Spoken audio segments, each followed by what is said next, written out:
8 पैर ने ना दिन रात दे, एक पैर तू प्रभु दे कदमां च अर्पण कर दे। ये तेरा नहीं है, परमात्मा दा। 7 पैर तू जो कुछ करना है, धन कमा, परिवार नाल संबंध जोड़, संसार नाल संबंध जोड़, धन संपदा नाल संबंध जोड़, खा ले पी ले, स्नान कर, सौ आराम कर, कुछ भी कर, एक पैर अमृत वेला ये अर्पण कर दे। जे ये अर्पण नहीं किया, ये भी तू अपने काम च वरत लिया, तो फिर इंज समझ लो अमानत दे तू खयानत की है। ये भी मैं अर्ज कर दिया, खयानत। उस समय भी तू धन कमाया, उस समय भी तू सुता रहे, उस समय भी तू संसार नाल जुड़िया रहे, नहीं, वो समा अर्पण कर दे गुरु। और उस वक्त जो परमात्मा दियां वडियाइयां ने उन्होंने अपनी सोच दे च लिया, अपने चेते दे च लिया। वडियाई विचार, एक मिनट में इसलिए ते लवा, मनुख दे अंदर जेड़ा बार बार विचार चलता है, वही एक दिन किरदार बन जाता है। बगौर मुताला करना। अगर कोई मनुख एक चोरी का विचार कर रहा है कि वो सोचे चलो विचार ही की, मैं कोई चोरी थोड़ी की, उदाहरण में दे रहा, पर ये विचार बार बार चलता रहे, चलता रहे, चलता रहे, एक दिन चोरी कर बैठेगा। वो विचार नहीं करा देंगे, वो विचार इतना मजबूत हो जाएगा उसके कोले करा लेगा। इस वास्ते शायद कहते ने 8 पैरां दे चों वो एक पैर अमृत वेला, वो तुम गुरु नूं अर्पण कर, वो तेरा नहीं है। और इस विषय दे अमृत वेले दी महानता दे भाई नंद लाल ने बड़े गीत गाए ने, भाई गुरदास जी कमाल करते ने। वो ते कहंदे ने मैं अपने शरीर नूं जला के खाक बना के उसके कदमां तो निछावर करा, जो अमृत वेले उठदा है ते गुरु दी भगती करदा है, परमात्मा दा नाम जपदा है, मैं उहदे रस्ते च बिछा दियां। ईरानी सूफी संत शेख सादी कहंदे, दुआ कुन बशब चों गदायां सोज, अगर में को नहीं बादशाही बरोज। ये फकीर कहंदा है, जे तू दिन दे समय बादशाहां दी तरह जीवना चाहना है, तो रात दे चौथे पैर खुदा दे अगों मंगता बन जा, भिखारी बन जा, ताई तवाजन पूरा होगा, ताई संतुलन कायम होगा। अमृत वेला सच नाम वडियाई विचार। चलो ये ना करिए, ऐसा ना हो सके, अमृत वेला भेंट ना कर सकिए, तो उस वड्डे दियां वडियाइयां दी विचार भी ना कर सकिए, क्योंकि जिहड़ी विचार करिए यही विचार अगां चल के प्यार बन जाती है। ये भी मैं अर्ज करते हैं, वही जीवन का आधार बन जाती है, वही किरदार दे प्रगट होने लग पैंदा, कृत दे प्रगट होने लग पैंदा। तो परमात्मा दे वडियाइयां दी कोई विचार भी नहीं, इस वास्ते वडियाइयां नाल कोई प्यार भी नहीं पैदा होया, उसकी महिमा नाल कोई प्यार भी नहीं पैदा होया, क्योंकि विचार कोई नहीं, कि अमृत वेला भी नहीं। लेकिन ये चलता पाया कि आखे मंगे देह दे। तो महाराज कहते हैं इस तरह के कर्मां नाल जिन्हां नाल कामना जुड़ी हुई है, कर्मी आवे कपड़ा है, फिर जन्म होगा, शरीर फिर मिलेगा, फिर जन्म होगा। क्यों? कामना जो कीती है, कामना करके जो कर्म कीता है, तो हुण एक बीज बोया है, फल तक पहुंचने वास्ते ते भविष्य चाहिए रहना, कुछ ते समा चाहिए। ते कामना रोज रोज चलती रहे, ते कामना अधीन मनुख कर्म रोज करता रहे, तो कामना भविष्य दे पूरी होगी, हुणे नहीं होने लगी। ये मैं अर्ज कर दिया, मैं बीज हुण बोया, मैं बूटा हुण अंब दा लाया, चलो मैं सवेरे लाया तो हुण शामी आखा मैनू अंब चाहिए ने, नहीं, साल 2 साल 4 साल उड़ीकते कर।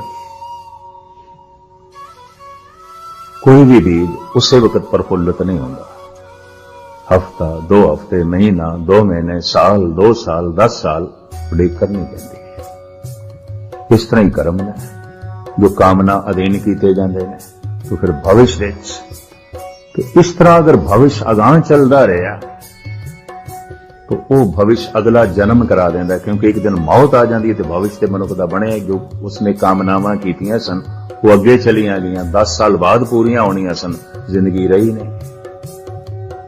ये कामनावां फिर जन्म करांदियां, फिर कपड़ा मिलेगा, फिर झोली मिलेगी। कि कर्मां दा फल कौन भोगेगा? तो फिर कपड़ा तो चाहिए, जिस झोली तो चाहिए जिस दे छपाना है। तो कर्मी आवे कपड़ा, उन्हां कर्मां करके शरीर दा चोला फिर मिलेगा, फिर एक कपड़ा मिलेगा, इनू फिर आना पड़ेगा। इस वास्ते कहते हैं कामना मिट गई तो भविष्य मिट गया। कि कामना आखिर किसी फल की इच्छा नूं रख के कीती जांदी है, ते फल भविष्य दे च है। इस वास्ते गुरबाणी कहती काहू फल की इच्छा नहीं बाँचे, छड़ फल नूं ही छड़, ताकि तेरी कामना, ताकि तेरा ध्यान भविष्य च ना जाए, अगे ना जाए, कि बार बार जन्म करा देगी। कामना दे चलो एक बच्चा जी रहा है, बर्दाश्त किया जा सकता है। चलो एक जवान भी जी रहा है, नाकाबले मुआफते नहीं, लेकिन फिर भी नजर अंदाज किया जा सकता है। और एक बुढ़ा भी संसारिक कामना दे जी रहा है, अजे भी कामना ये काबिले माफ नहीं है। ये तो फिटकार पान जोगा है, हद होगी। इतनी जिंदगी तू कामना च व्यतीत की, अजे भी नहीं सीखिया, और कामनावां दा बोझ वधाई जा रहा है, अपना जन्म होर वधाई जा रहे हैं, होर जन्म होगा। क्योंकि जितनियां कामनावां तू कर रहे हैं ये सारियां पूरियां होने, कपड़ा इतना बड़ा नहीं है, ये कपड़ा इतना लंबा नहीं है। 70 साल रहेगा, 80 साल रहेगा, और कितना करेगा? तो जितनियां तेरियां कामनावां ने उस वास्ते कपड़ा बहुत बड़ा चाहिए, बहुत बड़ा चाहिए। कि कामना हमेशा अगे भविष्य दे चली जाती है। कामना की समाप्ति भविष्य की समाप्ति, भविष्य की समाप्ति जन्म मरण की समाप्ति। ये भी मर्ज करते हैं। इस वास्ते साहब कहते कर्मी आवे कपड़ा, कामना करके जो तू कर्म करेगा और करदा ही रहेगा, फिर कपड़ा मिलेगा, फिर चोला मिलेगा, फिर जन्म होगा। नदरी मोख दुआ, पर मुक्ति ते उसकी बख्शिश ना, तो उसकी बख्शिश किसते आउंदी है? अमृत वेला सच नाम वडियाई उसते आउंदी। वो बख्शिश का पात्र बन जाता है, मुक्ति हो जाती है, वो लीन हो जाता है। इस तरह सूरज किरण मिले जल का जल हुआ राम, ज्योति ज्योत संपूर्ण थी, वो तो संपूर्ण हो गया, मुकम्मल हो गया, उसकी यात्रा संपूर्ण होगी, वो तो परमात्मा हो गया। जिसनों मोख द्वार की प्राप्ति हो जाए तो उसकी दृष्टि की बन जाती है, क्योंकि मर के मुक्ति नहीं होती। गुरबाणी मर के मुक्ति नहीं मनती। जो जीवन मुक्त नहीं होया, मर के कतई मुक्त नहीं होगा। जिहड़ी चीज जीवदियां जी नहीं लभी, मर के किस तरह लभेगी? ये भी मैं अर्ज कर दिया। जो जीवदियां जी मिल गया समझ लो बस वही है, वही अगां चलेगा। कि जो जीवदियां जी नहीं मिले तो मर के की खाक मिलेगा। जीवदियां जी मुक्ति नहीं मिली, जीवदियां जी परमात्मा की झलक नहीं आई, तो मर के की खाक आएगी। वो कोई कामनावां होणगियां जो भविष्य दे चले गई ने। कामनावां तो रहत हो जाना, भविष्य तो रहत हो जाता है, और जैसे भविष्य मिटिया मनुख जुड़ जाता है। नगरी मोख द्वार, इनू मोख द्वार की प्राप्ति हो गई है। पहचान नानक एवै जानिए सब आपे सचा। वो तो इंज जानदा सब कुछ सच ही सच, परमात्मा ही परमात्मा, और कुछ भी नहीं। ये तन भी होई, ये मन भी होई, ये धन भी होई, ये जगत भी होई, हुण ऐसा कुछ भी नहीं जो उस तो बिना होवे। ये उसकी दृष्टि बन जाए। अगर वो जीवदियां जी इस तरह हो गया तो शरीर के त्याग तो बाद उसे मूल सता दे लीन हो जाएगा। आवने जावने इसके मिट जाएंगे। ये चौथी पौड़ी की तुच्छ बुद्धि अनुसार, क्योंकि समय की गति मैं सामने रखना है, पौड़ी प्रकरण 3-4 रखती सी। प्रथम ईश्वर की भाषा, दूसरा कामना अधीन कर्म, तीसरा भावना के विचार। ये 3 पहलू ऐसे ने जो समझण समझाण वाले ने।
है।